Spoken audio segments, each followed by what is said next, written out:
દાદા ભગવાનના અસીમ જય જયકાર હો. દાદા ભગવાન.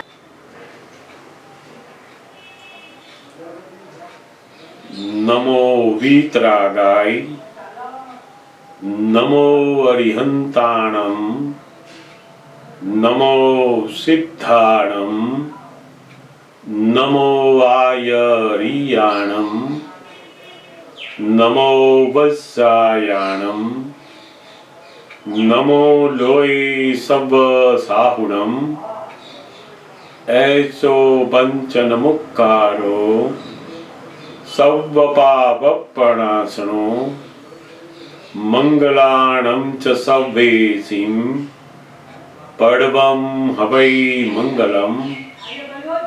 ઓમ નમો ભગવતે વાસુદેવાય. ઓમ નમઃ શિવાય. જય સચ્ચિદાનંદ, જય સચ્ચિદાનંદ, જય સચ્ચિદાનંદ. આપણે પદ સાંભળીએ કવિરાજનું.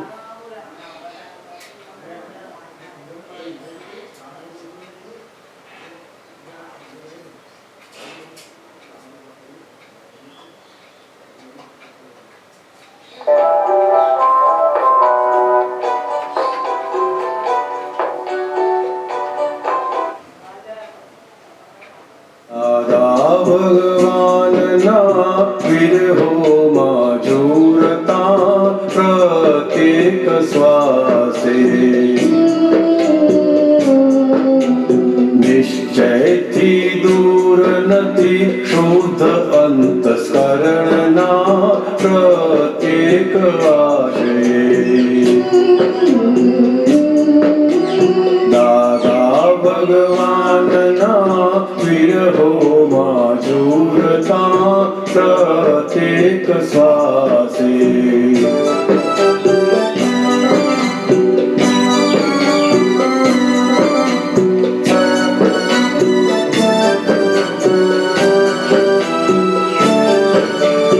અટકણથી લટકણ, લટકણથી ભટકણ, ભટકણની ખટકણ પર છાટો ચરણ રજકણ, રજકણની છંટકણ એક જ આપતે આરત આચતે. કૃપા વિશેષ વશે આરતીને ટાણે સાંજ સવારે. દાદા ભગવાનના વિરહોમાં જોરતા પ્રત્યેક શ્વાસે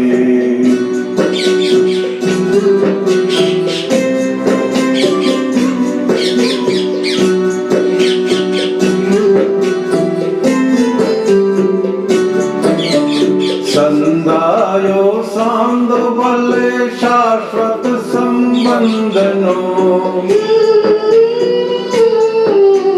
નિત્ય જંગુ અસંગ સંબંધ સત્સંગનો. પરે સ્વર્ગ તુજ ચરણ કમળ મુજ હૃદયે સપાયતે. મૂર્ત મોક્ષ સ્વરૂપ રહેવું છે આપની આંખોની સામે. દાદા ભગવાનના વિરહોમાં જોરતા પ્રત્યેક શ્વાસે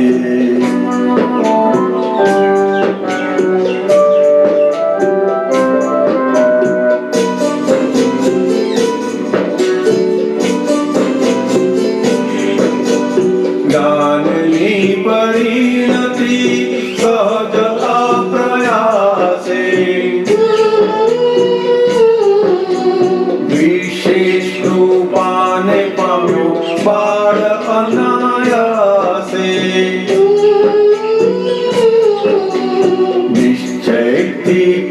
પ્રત્યક્ષ પણ તનડા છુરે છે સાનિધ્ય કાજે ઠંડક અદ્ભુત આપ જ્ઞાન પીપળાના અમૂર્ત મંદિરે દાદા ભગવાનના વિરહોમાં ઝૂરતા પ્રત્યેક શ્વાસે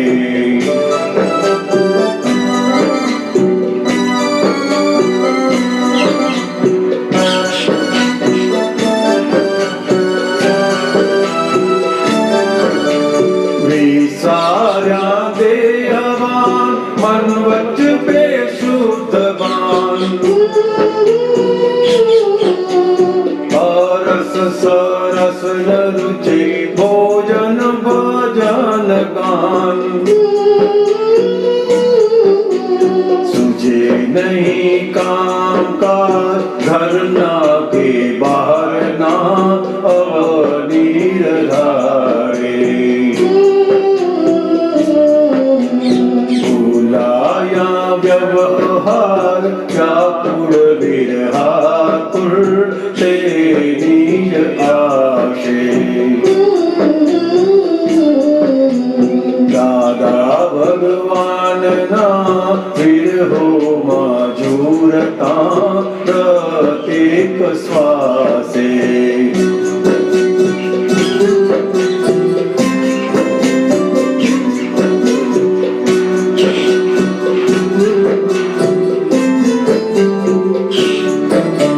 બેકરાર અવસ્થાને નિત્ય ઉપવાસે અસ્થૈર ડંખે વિરહ નિજ ઉપહાસે ચિકણા છે કર્મ કેવા પૂર્વ જન્મના પામુના સમક્ષ તે પરોક્ષ મૂળ પુરુષ પ્રત્યક્ષ વર્તાયતે આખોડી કાળે દાદા ભગવાનના વિરહોમાં ઝૂરતા પ્રત્યેક શ્વાસે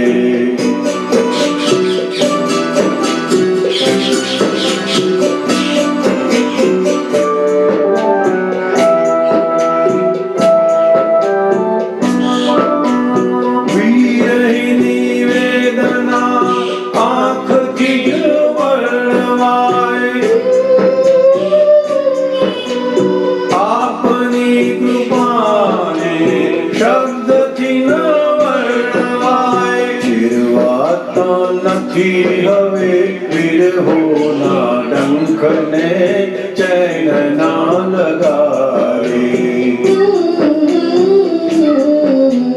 કનૈયો જો બંસીને ભૂલ્યો હોય કદી તો અમને વિસારજે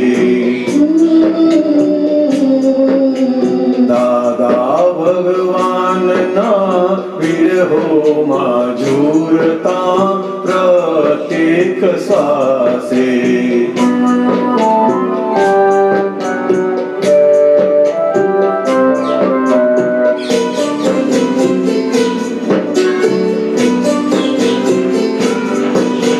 જે હોતે વ્યવસ્થિત આપ સંગ અવસ્થિત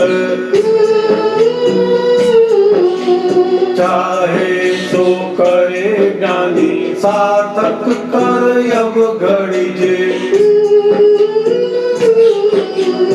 માથા ફોડીશું અવ અરજ સ્વીકારજો વૃંદાયા શ્વાસ હરે छिपाव मेघ व्याकुल चातक प्यास पुकारे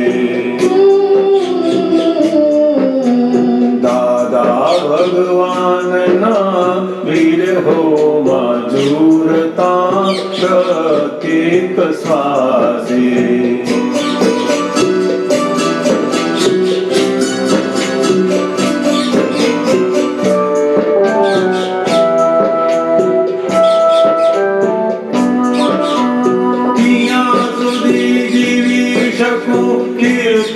સહારે ભૂખ નથી પૂગલી આહાર વિહારે સાર્થક જીવતર જે જીવી શકે નવધા ભક્તિ રે સહારે છતાં પદ રચાય છે પરમ કૃપાએ સ્વાધ્યાય કાજે દાદા ભગવાનના વિરહોમાં ઝૂરતા પ્રત્યેક શ્વાસે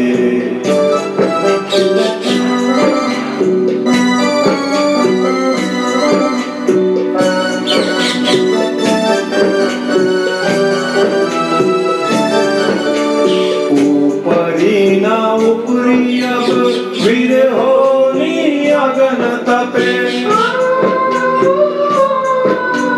કોયલો ન રાખ એવી અદબદતા ના ખપે રોકડિયા નાથને આત્મ સમર્પણે આશ્રય ઉધાર કે પૂછ્યા વગર પૂર્વ ભવમાં જે ભર્યું છે તેથી જ સરે તેમ દાદા ભગવાનના વિરહોમાં ઝૂરતા પ્રત્યેક શ્વાસે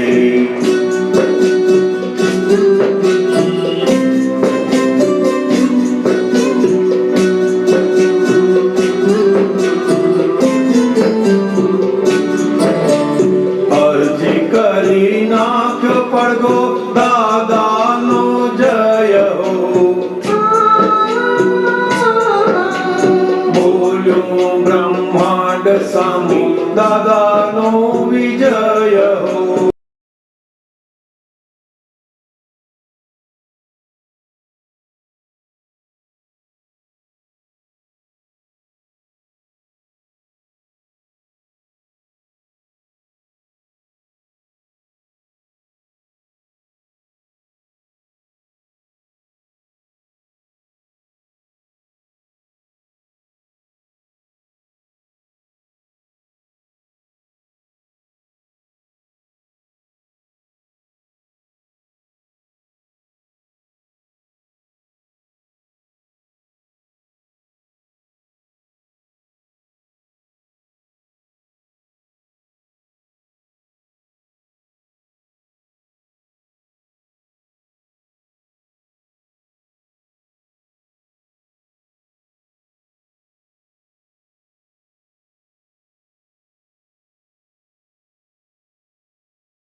પાવનો દ્રવ્યના જાડા ખંખેરી જાણ જો અબૂધ અભ્યાસે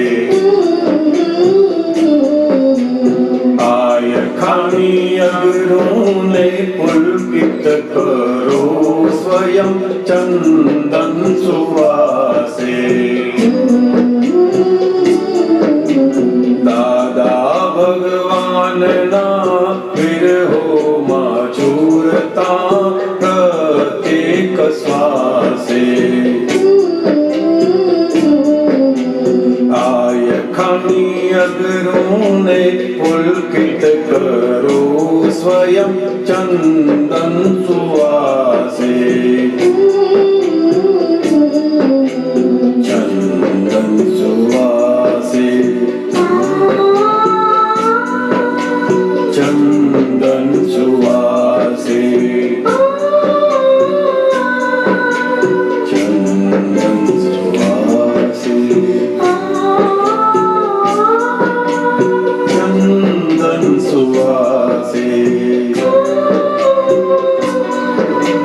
चंदन सुवासे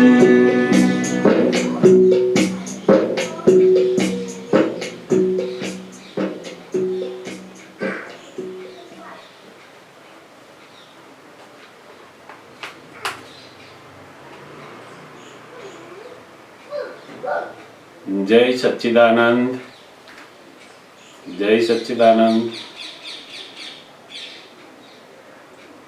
એક એક અદ્ભુત પદો આપણે દર વખતે સાંભળતા જઈએ છીએ.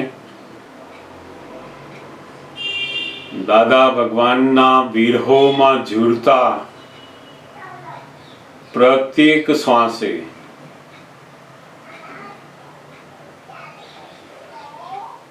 અંદર જ્ઞાની પુરુષ માટે, સત્સંગ માટે જે વિરહ ઉત્પન્ન થાય, એ વિરહ એ બહુ જ મોટી કૃપા પ્રાપ્ત કરવાનું જબરજસ્ત ભૂમિકા છે. જ્ઞાની પુરુષની જે કૃપા છે એ જેને જેને હૃદયની અંદર એકદમ વિરહ ઉત્પન્ન થાય, એ વિરહ એ બહુ જ મોટું નિધિધ્યાસન છે.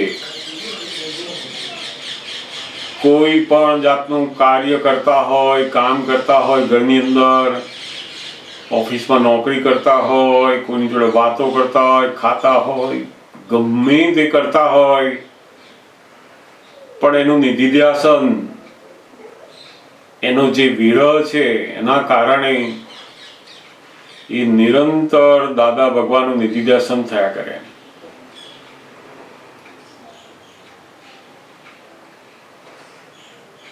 જ્ઞાની પુરુષ નું પ્રત્યક્ષપણું, એમનું દેહ સાથે સજીવનપણું એક એવું વાતાવરણ ઊભું કરે છે કે જેની અંદર ક્યારેય ઠંડક ના અનુભવી હોય એવી ઠંડકનો અનુભવ થાય. ફરી ક્યારે મળીશું, ફરી ક્યારે સત્સંગ મળશે, ફરી એમની સાથે ક્યારે વાતો થશે, એ જાતની યાદગીરી થતા વિરહ ઉત્પન્ન થાય. અને આ જે વિરહ છે એ પોતાના અનંત પાપોને પણ ભસ્મીભૂત કરે છે. આપણને હંમેશા ઇન્દ્રિયોના વિષયોનો જ વિરહ ઉત્પન્ન થયેલો હોય. ક્યારેય જ્ઞાની પુરુષ પ્રત્યેનો વિરહ ઉત્પન્ન થવો એ તો બહુ અદ્ભુત યોગ છે, મોટામાં મોટો.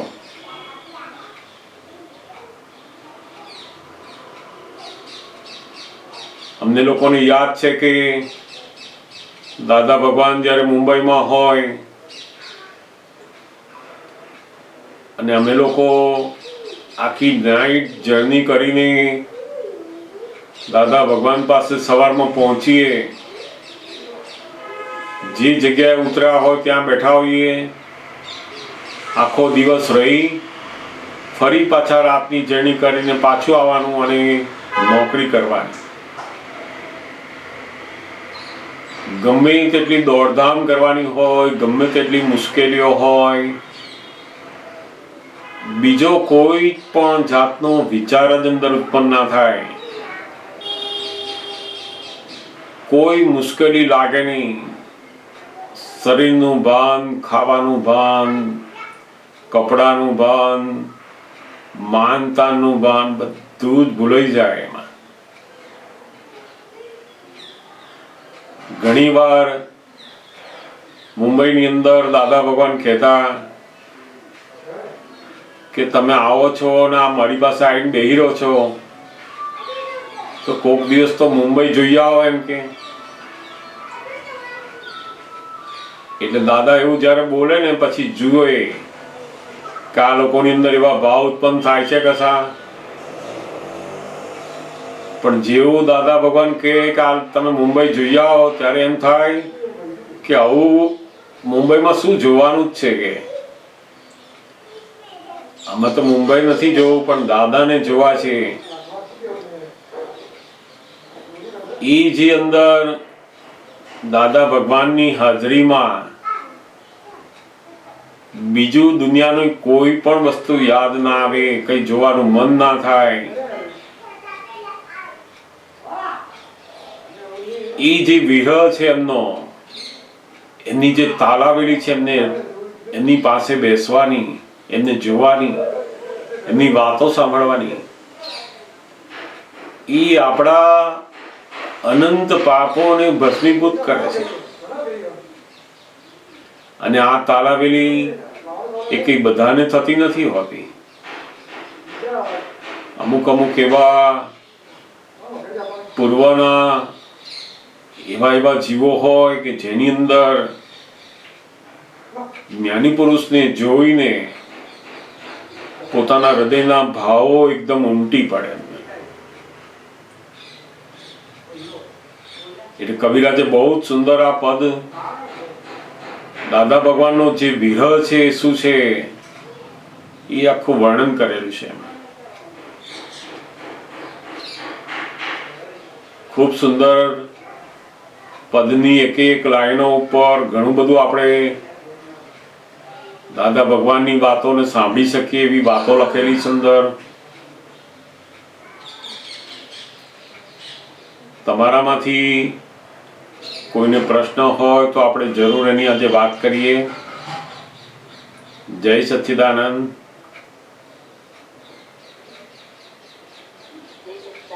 જય સચ્ચિદાનંદ. પદમાં છે ને બીજી કડી છે ને, અટકણથી લટકણ, લટકણથી ભટકણ, ભટકણથી ખટકણ, બરાબર છે.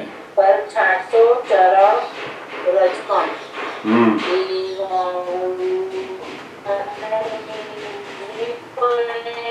કડી છે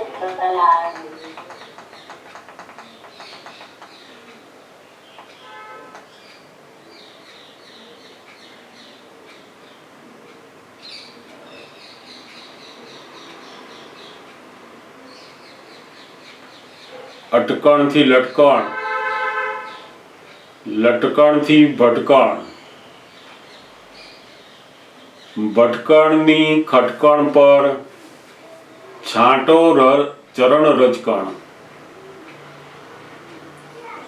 આજે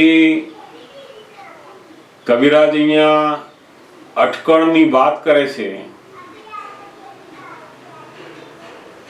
એ અટકણ એટલે શું? તો કે આપણે જેમ એક દાદા ભગવાન બહુ સુંદર દાખલો આપતા, એકદમ તેજ સવારી વાળો ઘોડો હોય, એટલા બધા સ્પીડથી દોડતો ઘોડો હોય, આપણને લાગે કે આ તો અદ્ભુત એની સ્પીડ છે, પણ એ દોડતા દોડતા જતો હોય અને રસ્તાની અંદર એકદમ આ જે કબર આવતી હોય એ કબર ઉપરનું લીલું કપડું જુએ ને ત્યાં અટકી જાય. આટલી બધી સ્પીડ વાળો ઘોડો એક લીલું કાપડ જોઈને અટકી જાય છે. આપણને થાય કે આ કેમ, શું થયું એને? તો કે એની અટકણ આવી ગઈ કહેવાય. અટકણ એટલે શું? તો કે પોતાના ઇન્દ્રિય વિષયોની અંદર કોઈ પણ જગ્યાએ રોકાઈ જવું સુખ લેવા માટે. આપણી ઘણી બધી સત્સંગની સ્પીડ હોય, આજ્ઞા પાડવાની સ્પીડ હોય, વાંચન કરવાની, વિધિ કરવાની, આત્મા અર્થે બધા પુરુષાર્થની અંદર ખૂબ સ્પીડ હોય આપણી. પરંતુ જ્યારે કોઈક એવા સમયે આપણી અંદરથી જે પેલી અટકણ પડેલી હોય ને કે કોઈ પણ ઇન્દ્રિયનું સુખ આવે ને ત્યાં આગળ આપણે તરત જ અટકી જઈએ. આગળના ઘણા કાળમાં તીર્થંકરો ભેગા થયા, જ્ઞાનીઓ ભેગા થયા, એ લોકોએ આપણને બધો પુરુષાર્થ બતાવ્યો, આપણે પુરુષાર્થ પણ કરવા માંડ્યા, પણ આપણી અટકણો જ ગઈ નહોતી. કોઈકને કંઈક જોવાનું સરસ મળ્યું ને એ ત્યાં ઊભો જ રહે. જેમ માણસ બહુ ઘરેથી દોડી નીકળ્યો હોય કે આજે તો ગમે તેમ કરીને મારે મુંબઈ પહોંચી જ જવું છે, તે જેવો સ્પીડમાં નીકળ્યો ખરો, પણ અહીંથી વડોદરા સુધી ગયો અને ત્યાં એને થયું કે આજે તો અહીંયા એક બહુ સુંદર એકદમ નાઇટનો પ્રોગ્રામ છે. તો આટલો સરસ પ્રોગ્રામ મૂકીને હવે મુંબઈ એકદમ દોડી જવું, હજારો લાખો લોકો અહીં જોવા આવવાના છે અને આપણે અંદર જવા મળે એવું છે, અને એ છોડીને આપણે સીધા મુંબઈ જતા રહ્યું. તો અહીંયાથી દોડીને ગયો ખરો વડોદરા સુધી, પણ વડોદરા ગયા પછી એને જે સંજોગો ઊભા થયા એ સંજોગોમાં એના અંદર જે ઇન્દ્રિય સુખ લેવાની વૃત્તિ હતી, જે બધી હતી, એવા સંજોગ ત્યાં ભેગા થઈ ગયા. અને જેવા સંજોગ ભેગા થયા ને એટલે એની બધી સ્પીડ 0 થઈ ગઈ, ત્યાં અટકી ગઈ. કઈ નહીં, આજે આપણે બરાબર જોઈ લો, પછી જઈશું એમ નથી. ઘણી વાર એવું થાય ને કે આજે તો ફલાણું કામ છે, આજે આ જોવાનું છે, આજે ખાવાનું છે, આને મળવાનું છે, આમની જોડે ફરવાનું છે, પછી સત્સંગ તો રોજ છે જ ને, ક્યાં નથી મળતો. એ પેલું જે બીજું પૂતગલનું જે સુખ છે એ સુખની એવી અટકણ પડેલી છે અંદર. એટલે શું, તો કે આપણી જે આત્મા તરફનો પુરુષાર્થ છે એને અટકાવી દે છે. સૌથી મોટામાં મોટી અટકણો કઈ, તો કે કોઈ માન આપે વિષયની, સ્ત્રી પુરુષના વિષયોની અટકણો, એથી પછી ખાવા પીવાની અટકણો, આ બધી જુદી જુદી અટકણો છે. માણસ આમ જતો હોય, શુદ્ધાત્મા જોતો હોય, પણ જેવું કોઈ એકદમ સારી સ્ત્રી આવી કે સારો પુરુષ આવ્યો ને કે તરત એની પેલી અટકણ ઊભી થઈ જાય કે આ બહુ સારા છે. એ સહેજ વાર માટે જે પેલું સુખ લીધું એને, એમાં શું થયું, તો કે પેલો જે પુરુષાર્થ હતો પોતાનો શુદ્ધાત્મા જોવાનો એ તૂટી અને પેલી અટકણ અંદર ઊભી થઈ ગઈ. એટલે એ સુખની અંદર થોડી વાર પડી રહે, પછી અટકી જાય ત્યાં જ. એટલે અનંત કાળથી આપણને એવા તીર્થંકરો મળ્યા, જ્ઞાનીઓ મળ્યા, પણ આપણી જે અટકણ હતી ને એ તૂટતી નહોતી. જેમ પેલો ઘોડો એકદમ સ્પીડમાં એટલો બધો તેજવાન હોય, પણ એ કબરનું લીલું કપડું જોયું નથી, કટકી જાય છે. એટલે પછી એનો માલિક હોય ને એને ખબર હોય કે આ ઘોડાની અટકણ શું છે. એટલે જેવી નજીક આવવા માંડે કબર, એટલે એ શું કરે, એની આંખ ઉપર પેલા દાબડા બાંધી દે, એને દેખાય જ નહીં. આપણે જોઈએ ને તો વરઘોડાની અંદર પણ ઘોડાને બાંધી દીધો હોય આંખ આગળ, એને કશું જોવાનું નહીં. જો એ જુએ ને તો બળકી મારે પછી બધું. એટલે આ બધી જાત જાતની અટકણો, કોઈને માનની અટકણ હોય, કોઈક જગ્યાએ જતા હોય, આમ સત્સંગનું બધું કરતા હોય, અને કોઈક બીજી જગ્યાએ માનનું આવે ને એ અટકણ હોય, ત્યાં અટકી જાય. પેલા કે વ્યવહારમાં તમે અહીં નહીં આવો ને તો ભાઈ અમારું તો આ આખું મિશન બધું ઊભું કર્યું છે, આ બધું લોક સેવા કરવાનું, લોકોને મદદ કરવાનું, આ સત્સંગ જ છે ને. તમે અહીંયા આવો ને, આ બધાને સેવા કરવાની છે, ફલાણું આ કામ કરવાનું છે, તો એની અંદર પેલા લોકો એટલું બધું માન આપે ને, એ માનની અટકણના લીધે શું થાય તો કે પોતાનું જે શુદ્ધાત્માનો આત્માનો જે પુરુષાર્થ છે ને એ બંધ થવા માંડે. એ અટકણ કહેવાય. બધી આપણને જે જગ્યામાં શુદ્ધાત્માનું ભાન ભૂલાવે એ બધી અટકણ છે. હું શુદ્ધાત્મા છું, દાદા ભગવાનને ભૂલી જઈએ, આજ્ઞાને ભૂલી જઈએ, એ બધી અટકણો. બધી તમે હોટલમાં જઈને ખાઓ પીવો એનો વાંધો નથી, ફરો એનો વાંધો નથી, જુઓ એનો વાંધો નથી, પણ અટકણ ના હોવી જોઈએ. અટકણ એટલે શું તો કે પોતે પોતાનું સ્વરૂપને ભૂલાઈ દે, એ બધી અટકણ કહેવાય. અને એવી અટકણ એ શું કરે છે તો કે આપણે અનંત અવતારથી અટકણના કારણે લટકી ગયા છે. આપણો મોક્ષ તો થઈ જાય એવો જ હતો, આપણે પુરુષાર્થી પણ એટલા હતા, જ્ઞાનીની કૃપા પણ એટલી હતી, બધું હતું, પણ શેનાથી અટકી ગયા? દાદા ભગવાને કહ્યું ને કે આ આખો જમણવાર તમને જમવા આપ્યો હોય અને પછી પેલી ચટણી માટે કે છે તમે લોકો બેસી રહ્યા. અમે આખી થાળી ભરીને તમને સરસ જમણવાર આપ્યો, આત્માનું અનંત સુખ આપ્યું, પણ પેલા પૂદગલના એક વિષયના સુખના કારણે તમે ચટણી માટે બેસી રહ્યા હતા, એ લટકી ગયા ત્યાંથી. તમે હવે લટકણથી ભટકણ છે.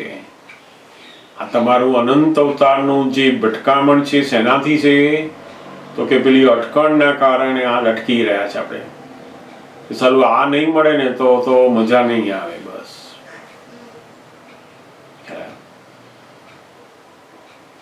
અને એ અટકણ કેવી છે પાછી તો કે કપટવાળી અટકણ પણ હોય. જેને ખુલ્લી બધી અટકણો હોય ને એ તો જલ્દી જતી રહે, પણ જેને છુપી બધી કપટવાળી જે અટકણો બધી પડી હોય એ બધી જલ્દી જાય નહીં.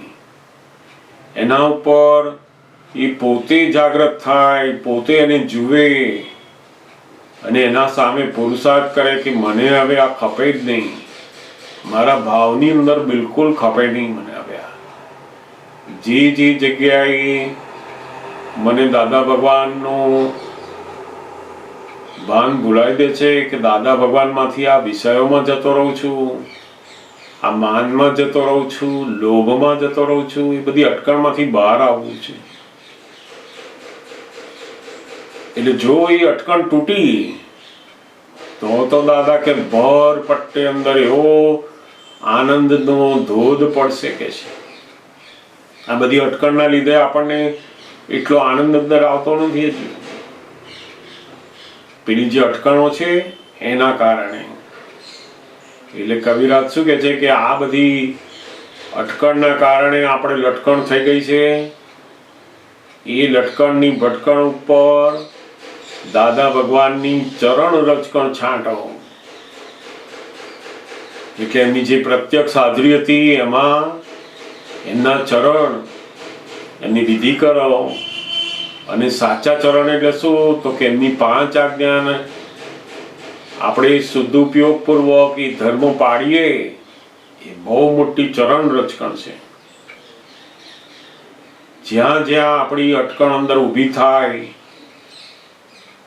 જે આપણને સત્સંગથી દૂર લઈ જાય, જે આપણને દાદા ભગવાનથી દૂર લઈ જાય,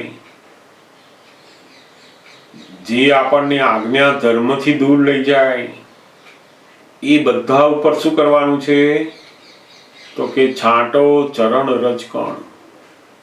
દાદા ભગવાનની રચકણ, આ ચરણ રચકણ છાંટો, આજ્ઞાથી મૂકો. હવે એમની આજ્ઞા જે કે એ પ્રમાણે હું કરીશ.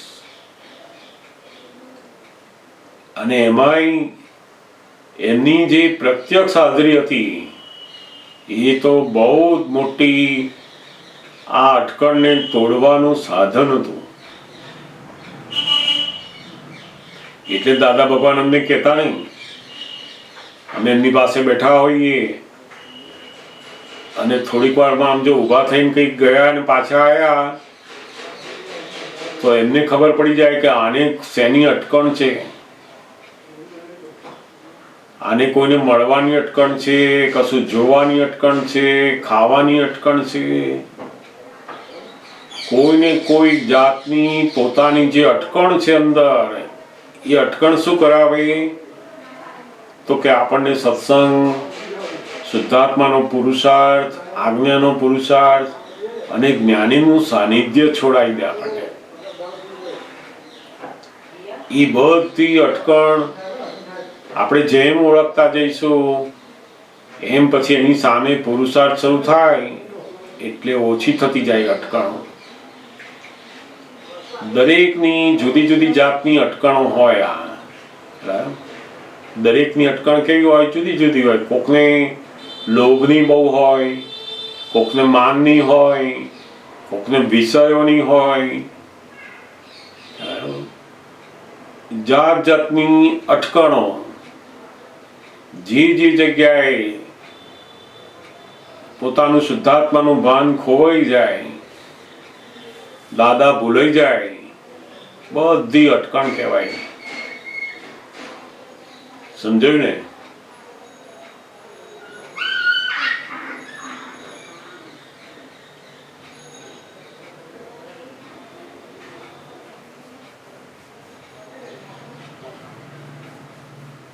હા પૂછો. પદમાં આવે છે કે રોકડિયા નાથને આતમ સમર્પણ, આશ્ચર્ય ઉદાર કેમ? બરાબર છે.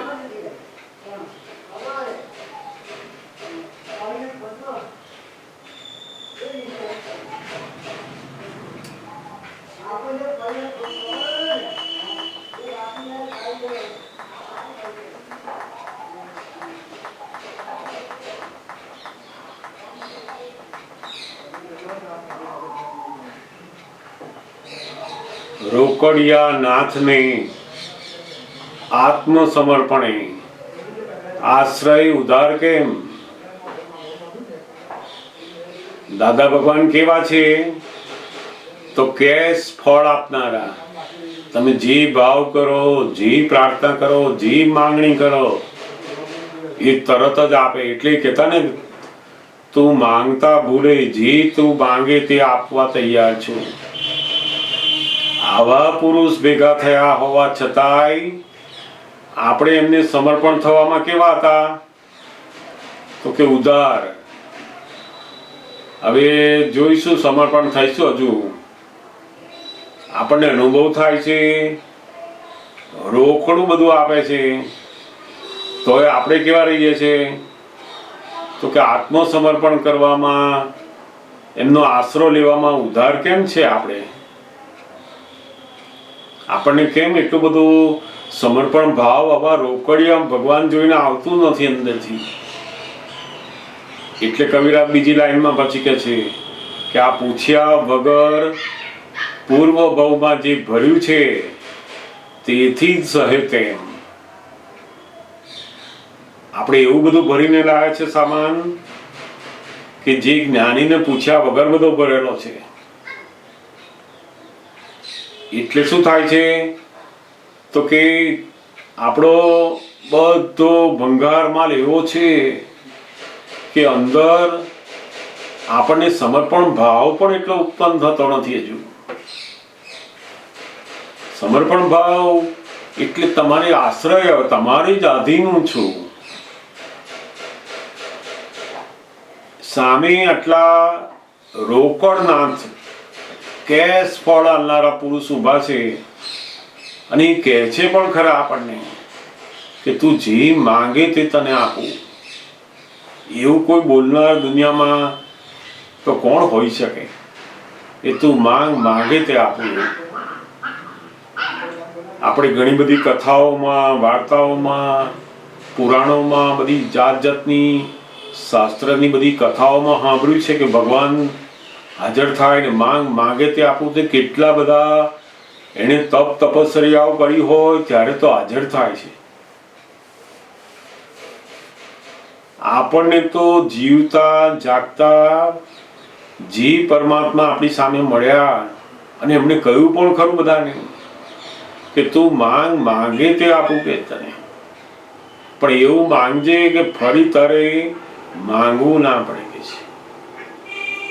આવા રોકડા ભગવાન કેશ ફળ આલનારા પુરુષ મળ્યા. ત્યાંય આપણને હૃદયની અંદર આત્મસમર્પણ થતું નથી.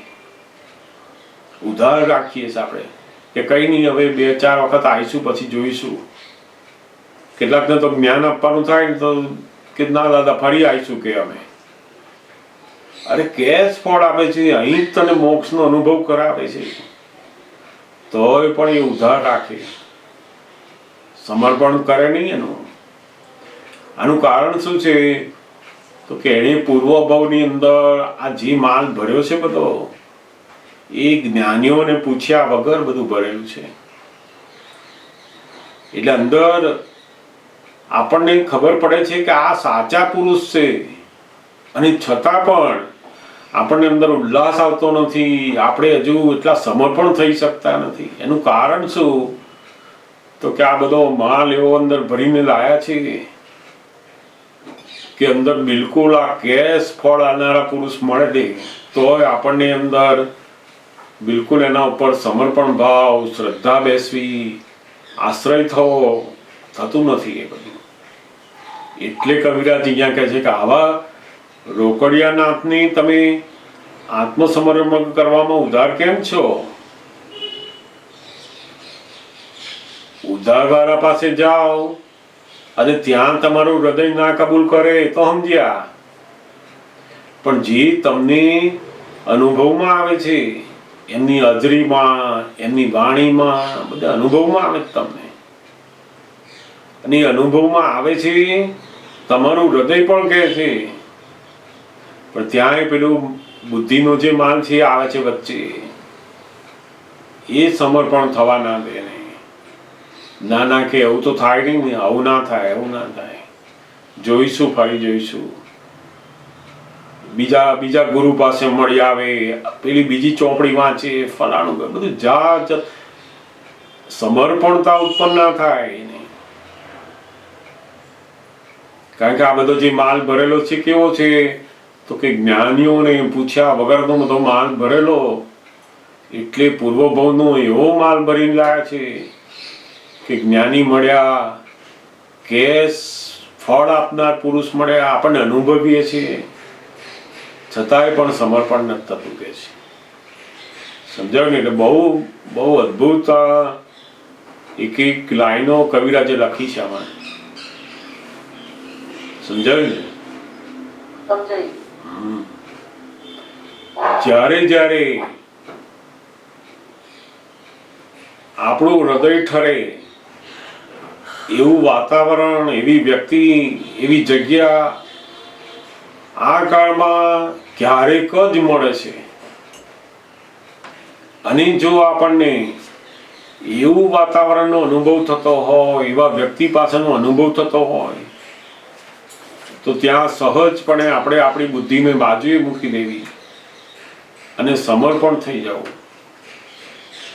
નથી એમાં કોઈ પૈસા માંગતા, નથી કોઈ વસ્તુ લેતા, તો પછી શું વાંધો છે એમાં? પણ પેલો જે પૂર્વભાવનો માલ હોય ને એવો સમર્પણ થવા ના દે. એટલે જ્ઞાની પણ જાણે કે ઓહો, આમનો માલ જ એવો છે. આ તો આજે અમે એમને કેશ આપીએ છીએ તોય કોઈ લેવા તૈયાર ના હોય કે છે.